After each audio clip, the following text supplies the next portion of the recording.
this episode, we learn how to navigate your goals as a player versus your character's goals, and how to set up your character for story success. Make sure to like, follow, and subscribe whether you're on Apple Podcasts, Spotify, and YouTube. And share this episode with a friend if you'd be so kind. My name is GM Smudge, and welcome to the Smudgecast.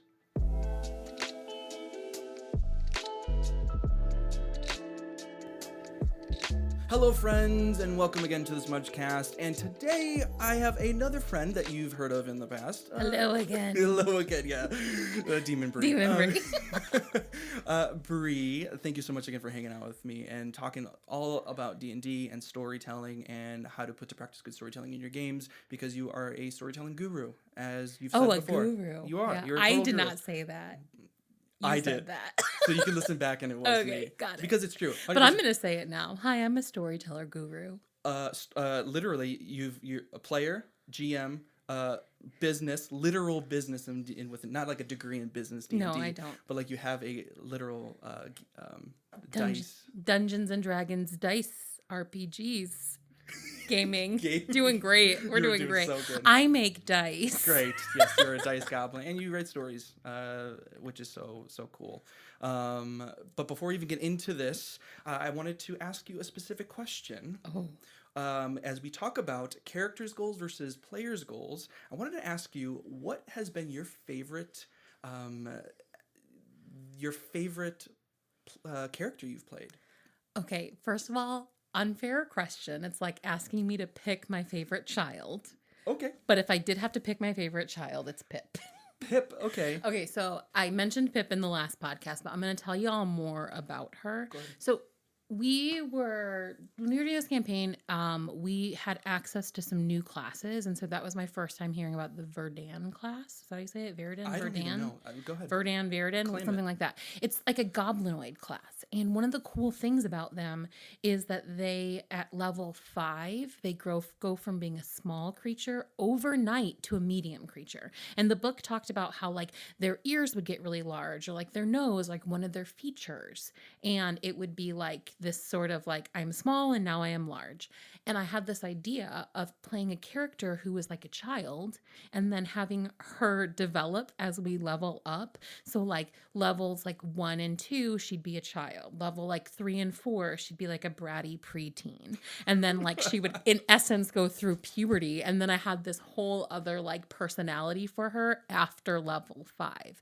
So when I was playing her as a 9-year-old, one of the things that Stephen let us do was have a special feat, and he gave me the feat that I requested, which was speak to insects. You remember that? Right. So Pip literally, like Trevor, who is another one of the players in our campaign, he had this character named Lakin, who was this like big sort of like, what was his class called? The guy with the tattoos. Yeah. Basically, he's a Goliath. A Goliath, yeah. And Pip would just like get herself into trouble because she wasn't paying attention. And like Trevor would have to like save her from like the cliff she was about to jump over. And she was always in her head, literally, well, not in her head. She was talking to a flea that lived in her hair, like 90% of the time. Her name was Linda. That's the flea. right. And it's like Stephen had this like voice for her. And like one time she had a flea party. Oh, it was like a boom. Yeah. And so it was so funny playing a child because she didn't know anything that was going on. And super aloof, friend. Yeah. super aloof, like always singing songs. And it was so fun to play her because we were in this really serious situation and Pip's talking to her imaginary friends. And this is why when we talk about a character's goals versus a player's goals, I think you encompass how to master that so well. Like the conversations we've had dozens and dozens of conversations about like what is Bree thinking versus what's Pip thinking and how they mesh and how they differ, and you're able to literally go in and out of it so well. And again, if Pip's upset with Lakin, Bree's not obsessed with, Trevor. It's Pip, but I mean, you might be upset. I might be upset. But I'm just saying, like, ultimately, you I think have mastered such a great job at navigating what does Bree want to see happen, and what does Pip or whatever character you're playing want to see happen, and merging that. Because I think what's so hard for a lot of us, as me included, is how do I actually how do I meld the two together? Because my goal as Steven is very different than my goal as Gage. Like, you know what I'm saying? Yeah. Same with Bree and Sif, Okay. which that's the campaign that we're currently playing in right now. And it's so hard sometimes. It's so but incredible. it's really fun. It is super fun. I want to start off with this because I heard it and I think that this is brilliant. So Brendan Lee Mulligan is one of my favorite game masters. Because he's a genius. He's just so, and he's because he's done years of improv. He's played D&D for so long as a GM and a player. But he talks about the difference between a player and a character, like a player's goals and like what they're looking for versus what the character's goals are. And he talks about it kind of like a winding river. And the way that he says it, and again, you should watch that. This was in a video where he talks, and I'll put in like the down in the comments and in the descriptions just so you can watch it too. But he just basically just says that like characters and players' goals are so fundamentally different. A player is coming to the table looking for a backstory, looking for an arc, looking for character development, looking for interesting plays for them in role play and how things affect them and emotive moments so that they can role play and enjoy with the party. While the characters themselves are their goal, they're trying to get and solve the problem in the most efficient way possible. And not die. And not die. So like it's literally so incredibly different. And he talks about how it's like a river, whereas, you know, for a GM and helping guide the players and the characters, quote unquote the characters, where the players are trying to, in a winding kind of route, get to solving the problem while they're experiencing all these different things, while the character wants to get from point A to point B at the fastest, most efficient possible. And so your job as the GM is to try to make it so both look like they both are ending up at the same place, and they were ending up at the same place, meaning that there was no other route that could have taken to get there. And it's just really interesting. Again, I'll put it in. I'd down in the love to comments. see that. He's so really interesting. But again, it points to this picture of, again, the character's goals are so different than the player's goals, but you live inside both so well. How do you do that? How do you flip a switch and maybe live inside both? So one of the things that is super important for me as a player, and, you know, I was a player, I think we did campaigns 1 and 2 before I did my first campaign as a GM. And being a GM made me sort of change a lot of my philosophy, I guess you can say, about backstories. So, I mean, I think that for my first ever character, I had a literal 12-page backstory. Literally. It was overwhelming, but yeah, but it was so good. I know. I was like, maybe I should just like print it as like a mini story. You should literally put it on the wall, just like as like your own little. Yeah, thing. Maybe I'll like upload it somewhere, and y'all can put learn it in a about. Just let it sit there forever. And I want to read it. So, in any event, I think that as a player, it's so important to have a backstory. One of the things that changed for me after I became a GM is that one of the lessons that I learned is that you want to have a backstory that informs your character, but not necessarily one that's going to impact the game. Does that make sense? Give an example if you could think of if there's a Pip or. So yeah, totally. So for my first character, Thana was her name. Thana had this 12-page backstory, and she had this whole history, I guess you can say, of things and characters that Steven knew all about. And one of the things that I had to learn playing Thana was that there were certain aspects of her personality that I had to let go of moving forward for the story to go along. Like, she was very much a loner, very much an outcast, very, reactive. I used her hellish rebuke, yes, as sort of a plot point, for her. So whenever she would get really mad, she would hellish rebuke anybody that she was around. Not like, even like the actual game said that if she got damaged, but I would use it in story because she just was kind of broody and salty. But I realized as I was going on through that campaign that I couldn't continue to stay that way and have my players like me. Have my, have the story move forward. Like, I had to figure out a way to soften her throughout her character arc, which was something that I only learned as I was playing. So fast forward, instead of having these super detailed backstories for my other campaigns, I more decided personality. What are the personalities and what is her motivation? Personality and motivation became the anchors for my backstories, Cool. for my characters. Because then I could be sort of in it, right? I could be true and authentic and have fun playing the character, Yeah. but I didn't have to go on my own mission that way. I could just evolve as a person. I didn't have to be so stuck and so rigid in how I thought that character would behave.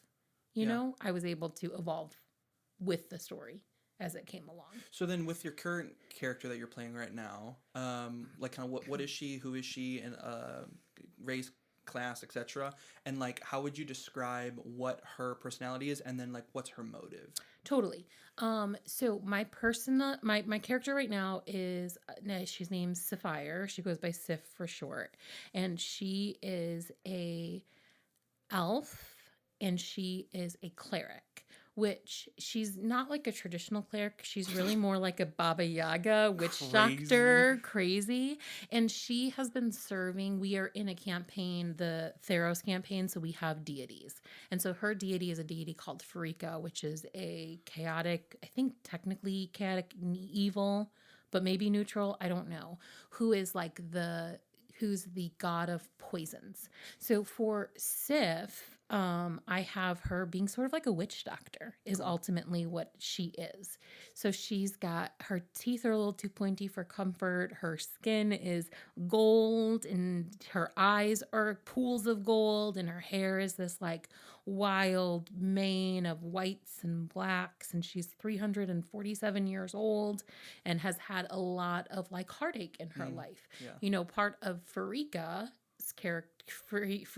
thing is that her patrons usually have survived something like a plague where they were the only survivor. So she's had countless times in her life where she has built a world for herself and it's been taken away.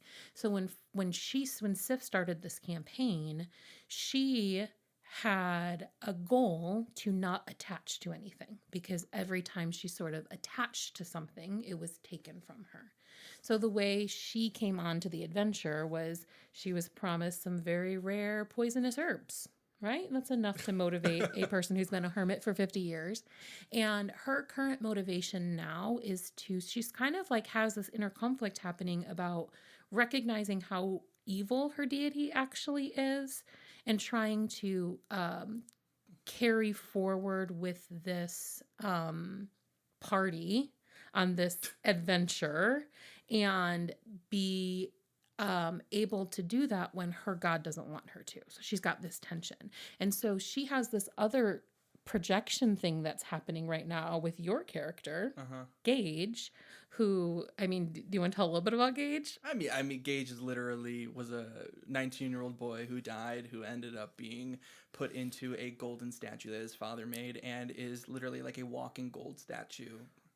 Yeah, and he's very like young and naive, right? Yeah, like a Spider-Man. He's like concept. Spider-Man. So the thing that was the point where she's at right now is when she first meets Gage and realized that he was dead, she thinks instantly about her son and is thinking like, how can I do the same thing? But because I've got a -1 on my charisma, she's awkward AF. And so like for the first couple of sessions, I was like stalking Gage and like writing down everything he did, like taking notes, trying to figure out how he worked.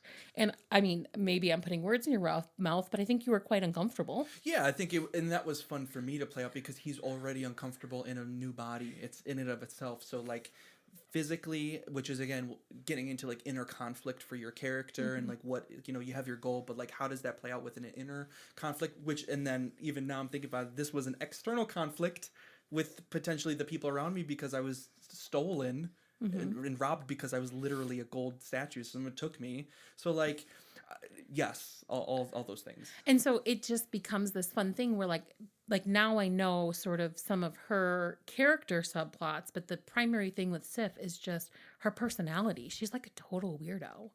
Totally. And it is so fun It is so fun to be a total weirdo. Absolutely, and you do such a great job at it. It's because I am one. Because you are one. So maybe this doesn't make sense for you to do because your characters. I am not the same. Okay. You are your character, which is a whole nother. Rude, but I'm just also, do you have blood? Yes, right. I'm also, I'm looking for some chicken's feet. No, but yes, I think I ask even all that too about like your character's personality and their goals that they're playing right now. Because what's Bree's goal?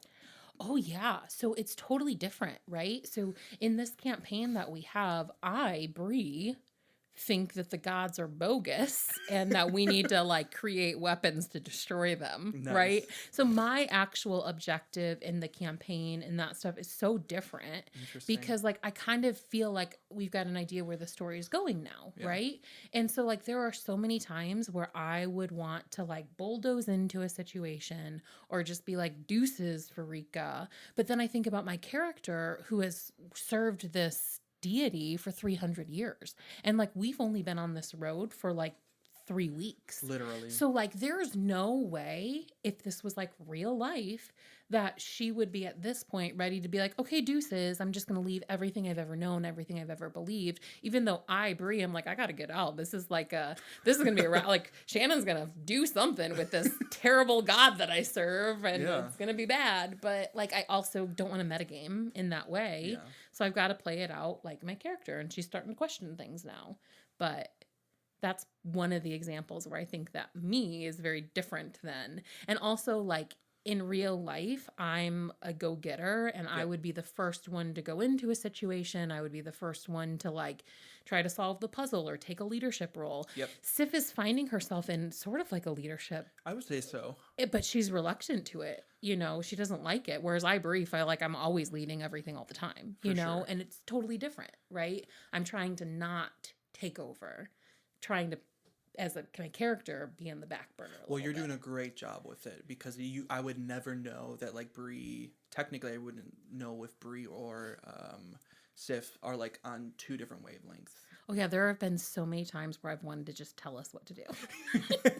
Well, thank you for not. Maybe we should have. I don't know. I don't know. We'll find out. But yeah. So we but, haven't died yet. but what I am even learning right now for me is like making sure and I was happy because I learned this from you and I did it this time, especially for as a player. Like I did establish my goal, I established my motive as best as I could to, up ahead of time. Like I in my personality and just kind of like, even again, I don't have a voice that I use, but like I use the inflections based on, what I would think he would do. Mm-hmm. But like I try to get all of that goals and the motives, personality, all that stuff ahead of time and then kind of sculpt it as I need to.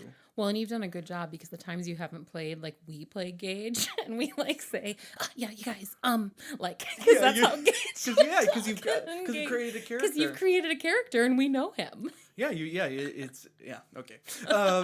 Again, which is probably just Steven in general. Like I'm Gage, which that's so interesting though. It's so hard to come to a table as a character and try to not metagame within what and this is just speaking for me and trying to not be like I just don't want to do what we're doing, but like really what's Gage doing. But this was a fine line with that whole like, but what would my character would do? Oh yeah, but would your character do? Maybe. But also sometimes we have to compromise. Yes. And I think that's another thing about having it's a good thing to stay true to your character, but also you have to remember you're working in a party. So like you don't want to work against your other party members. I remember in our campaign too that we did, Trevor had a character named Rod Stafford who was just the worst. Like a stepdad. Yeah. But here's the deal. To Trevor's credit, he was actually a changeling Yes. and he was playing somebody else, which was ironic because in that campaign, I was also a changeling playing somebody else, but we just did it very differently. And you didn't right? know? And And that was so awesome when you both found When we out. both found out, we had this like separate conversation in the living room in front of Steven's wife, and she was like, "You guys are so weird." But the thing about that was like, I didn't like, none of us liked Rod. Like as a player, we didn't understand what Trevor was doing. Right. And once we found out what he was doing, it all made sense. But like at one point he threw a fireball at Shannon. because he wanted to talk to a zombie. Oh, that's right. What a And psycho. as a Just kidding, result of Trevor, that, love you. we love him so much. We love And but you. here's the thing is like as much we give him a hard time about this all of the time. And as much as we give him a hard time about it, he knew what he was doing. He totally right? did. He totally did it all on purpose. We just didn't know. And so like we thought he was sort of like being resistant to the party. And I remember like having to like actively decide, you cannot hate Rod. He's part of your party. You got to figure out a way to like him and a way to connect. Yeah. And then like as the story evolved and we both found out that we were changelings, we now had this special little bond. And we were able to play with each other and it wasn't playing against each other. And then it became like this super fun little like bromance in a way because we both had this common thread. Yeah. And so like I love this idea of like having your characters bring something to the table, so to speak, but we have to figure out how to work together, especially if your character would quote unquote do something. Yep. And it would be something that would go against or cause damage to your party. We've got to figure out a way to sort of like mend those two things. Yep. 100%. I think to the point too of like how does my character develop over time? How do they really like have like that character arc? I think something that is really helpful is just to have that inner conflict of sorts of like having something that internal battle because in storytelling, and I've learned this too, of like if for character development, if your character doesn't have sort of like a transformation or a realization or coming or like something's Right. illuminated in them to then move them from one side of the pendulum to the next, they're just stagnant characters that's not a development. It's not moving forward. Like, so what is something in your mind within your character right now that you're an inner conflict or that could then result in this transformation Right. later? I mean, right now it's really the deity thing. Okay. Because the inner conflict that she's having right now in this current part of the campaign is we've all decided as a group that's like in game, not outside of Right. game. But in game, we've decided that we're not going to communicate with our deities, right? And so there are other party members who have these deities that they're communicating with. And my character keeps finding out, and she's becoming angrier and angrier and angrier.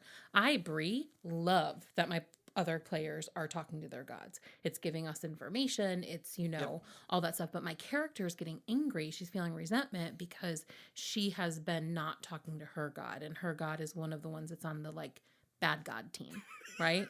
Team bad god. Mine too. Yeah. Team bad guy. Team bad gods. We're on team bad gods. But, as a result of that, I know that conflict that's building for her is whether or not to turn her back on her deity and to like lean into this new family that she has found, right? And so that whole, I think for me, what I anticipate happening for her is over this time, she will completely denounce her deity, right? That's the, spoiler. Total spoiler. That's the arc, right? But there are these things called piety points that I'm trying to keep for as long as I can. Me too. Shh, don't tell my DM. But like that's going to be her arc, I think. And I think honestly, this is going to sound terrible, but I hope she dies. That would be something that I would love to have happen for my character, not until the end, until the big battle or whatever, because that's been one of her underlining arcs is that Farika is keeping her alive through all of these terrible things, through all of this loss, right? And so I kind of hope she dies. That is Wouldn't that be so sick? No, again, your character, your story, like I'm not on your level for sure. Like it's like that makes so much sense. Like it's not even makes sense. It's like I can't wait for that to happen. Right? Be Like pretty truly. epic. That'd be so epic. But for Gage it's a little different though because Gage is he's still so worked up about like he's so worked up about that he's not him. Like and he's had such a loss already. Yeah. So how could things get any worse? Which is why recently when a couple sessions ago when we were leaving the Tiramet cave or whatever and I did like a ritual and like I'm kind of was being like cynical and Lauren, I don't know if this was Lauren or if this was Very that says you're seeming very cynical or like you're feeling like serious or whatever. And it's because like the realization that I'm having for Gage is that I am not who I was and I have to be something different because I literally am built different. Right. And so like I think those are both great examples of how you can have a character arc that doesn't derail the campaign because we can do Totally. all of these things without deviating, so to speak, from the plan. Yep. And I think that that's the really sort of the sweet spot for a player to recognize there are things that I'm going to bring in, personality things that I can totally stick with that make it fun, but I want to have an evolution. And I want, like, you know, what you were saying before, like when you're not playing, I can tell you what Gage would say. Totally. I could tell you, you could probably say what Sif would say and do. It would probably be weird. But, you know, I do like. with the British accent as well. So. I know. But, you know, it's that sweet spot is saying, I know who I am and I'm willing to change, right? And then you get to have so much fun with it. Like there have been sometimes, like there's one character that I had, Thana, I had mentioned her in my 12-page backstory, and she was like grudge holder. And my cousin Matt was playing a wizard named Jinxie, and he one time called Thana a bitch. And I, in game, held a grudge for probably 6 sessions. I think. And it was hilarious and it was funny. And it was like he kept on trying to get back in with me. And like it was just fun to play it, but it didn't throw the game off. Like I wasn't not participating in battles. I wasn't like sulking in a corner. I did finally make him pay me back by getting me a lightning struck stick so that I could use that spell, Witch's Bolt. Right? So that's how I ended up making up with him. That's so cool. Having funny little tensions like that in game, that can make it really fun for you.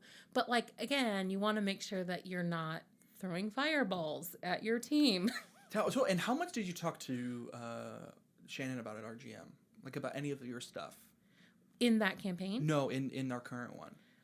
Like about your goals, about what you're thinking, about how you kind of wanted to conclude. Like, have you talked to her about any of that? Yeah, so she has my backstory. So I've given her, she knows that kind of stuff. But no, she doesn't know all, well, she'll find out when she listens to this. She doesn't know, we have talked about a lot of things, but I'm still sort of evolving what I would like for her. Like, and also I don't want her to take my piety points. Me neither. That's so fair. But we have talked about it, and like I think that she knows that Sif would like to die. I think that she knows that like I'm not going to follow Farika forever. Like I think she knows those bones of it, but that's really all we've talked about so far. Okay. I was curious if that were the case, because I think what we did in the past with these like backstory sessions where we literally experienced like the whole life of someone.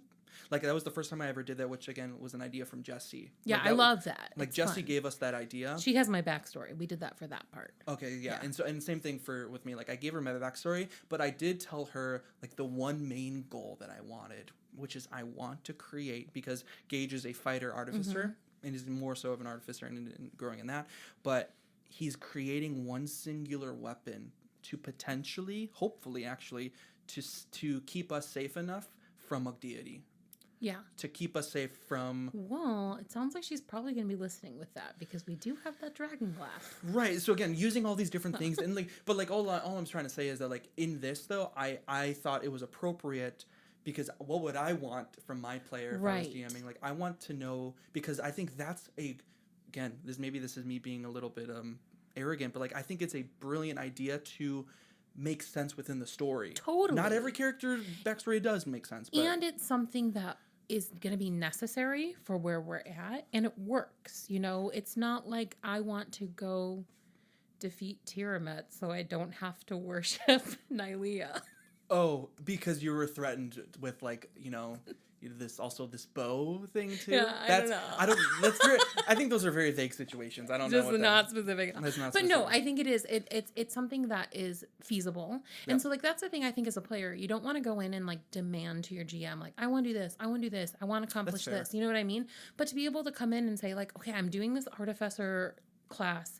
I really want to be able to make this sword. And I think if I remember correctly, like Shannon was like, hey, well, you'll have to figure it out. You'll have to like build it up in the game. Totally. And so now you've been working through getting the knowledge, getting the parts, doing all that kind of stuff, which I think is really fun. I think it's super fun. And it's so easy to just do when we're taking long rests, right? It gives me something to do. Exactly, especially since you don't sleep.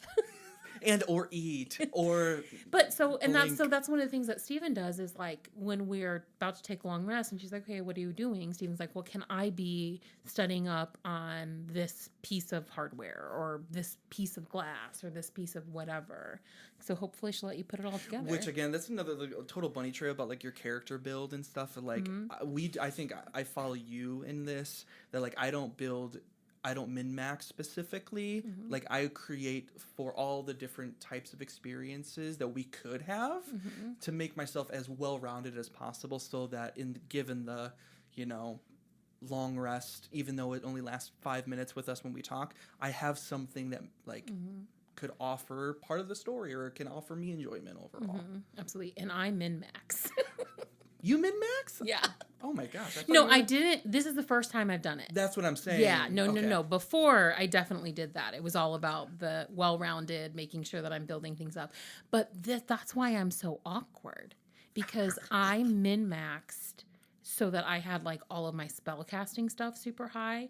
I just got out of -2 charisma. That's bad. Yeah, I'm at -1 charisma now. Hey, you do what you gotta do. But this is the first time I've done that, because I just kind of, for me, I wanted it to be it was more fitting for the type of character I was playing this time, to be able to say she's really good at one thing and really terrible at the rest of those things. And that was something that I built into her personality. Whereas Vox, my character, that is probably the one that we were talking about as far as what I was working through. She was a changeling druid, but she wasn't a real druid. So like I literally okay, you have to explain this, because it's literally when we did it, it did not make sense until we did a session about your backstory and literally played for an hour and a half to just each other. Yeah, which was so fun, by the way. So my character, her real name was Vox, but her name was Seraphina.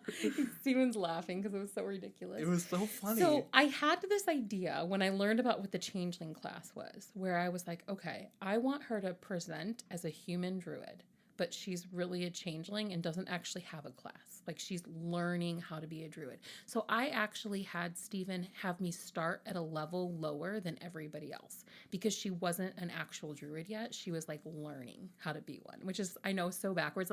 That's how committed I am to my character story, is like I will take a deficit in the game if it makes sense. Because I'm like, are you sure? What do you want to do? Yeah, I'd be like, okay, like, can I? Because what I had to do is I actually had to make her sort of like a jack of every trait, because her big arc was she was really learning who she was. She was really young. She was only like 17, and she was playing the age of like a 30-something-year-old human druid. So her personality was such that she was basically playing grown up. She was playing druid. She was trying to convince everybody that she belonged, right, in this body, but really she was in hiding. And so she found this body, she took over this identity, and she was like on the run, right? And so what I had to do for her character, as I was like setting up her stats and stuff, is I literally had to figure out how to make her be as versatile as humanly possible, because she was this changeling, and I had no idea how she was going to evolve, when she was going to stop being human, when she was going to be full-blown changeling, how she would actually end up committing to her druid circles when she got to that point in her level. So I had to do all this like extra work. So my original stat building game was like chaos, because I was like, I literally have to just try to have something in every character, because I don't know how this is, or every category, because I don't know how this is going to play. Jeez. Which is fun. That sounds like, if I was just listening to the first time, like that sounds so complex. Like, and it just seems like it's a lot up until reading through your story, understanding it a lot more. It made perfect sense, and you played it, you justified it really well to actually make make sense. Yeah, and that's one of the things too, I think, as a player, and depending on like what level player you are, like, or what kind of a player you are, like there are some players that like they're not really into the backstory thing, and they just want to be present, they just want to be in the like, but as a storyteller myself, like it's, to me, it's super exciting and it's super fun to have this sort of complicated whatever, but I've had to learn to be really communicative to my GMs about those things, because If not, it sounds like crazy pants, to ask to be a lower level. It sounds like, and I think actually over time you let me catch up, right? I think I I started don't at a know. lower level and then I caught up. But like to be able to, it's to do that, all that work for your background and your character development is huge and it's exciting, right? But also like you have to communicate it to the GM if you're kind of expecting something from them. So like you were saying about the like sword, right?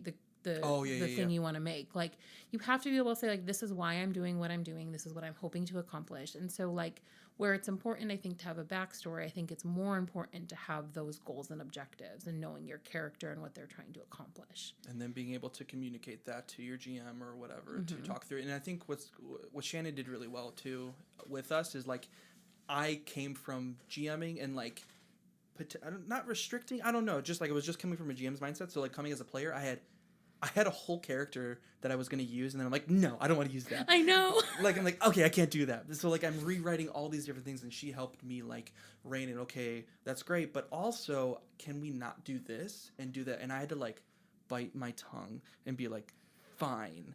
But it actually plays out much better for the sake of, like, what she offered because she had something else in mind. Well, and because she knew the world that she was Exactly. building. And now you've got this sick character that you can bring into a different world at a different time. Totally. And I still want to meet him, by the way. Yeah, well, yeah, he was, yeah. Isaac Potts is a real good character of mine that I really like. Anyway, I use him for now.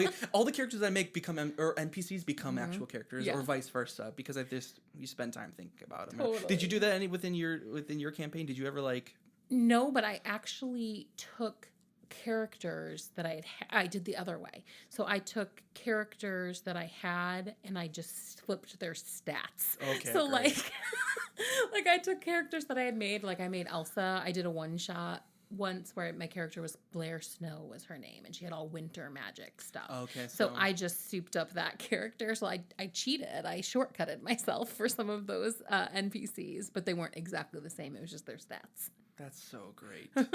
Yeah, I think in all of this, like having at least just one backstory or a centralized backstory plus a goal, some sort of motive, like you said, a personality, being flexible with it, being able to communicate it to your GM, having that inner conflict so that you can then transform or grow or whatever, but also being loose with it all as well. And playing with your players, not against them. Yep, absolutely. Teamwork is dreamwork. Teamwork is dreamwork, and I think that you can start to experience a little bit closer knit experiences as a player goal versus a character goal and mend that a little bit better. Absolutely. It's fun. So thanks so much for hanging. Again, where can people find you and just all your nonsense and your... yes. So our dice page is Forbidden Fruit Dice. We're on Instagram. And then my personal page is Breeberg24. Which is not as fun as my dice page, as we mentioned before. But it's still fun. Well, actually, it is fun, but the reality is that Shannon does a lot of the posts for our Forbidden Fruit page, so it's a lot prettier. Fair. Okay, cool. That's the fair. Oh, cool. Well, thanks again for hanging. And Yeah. we'll talk soon. Bye.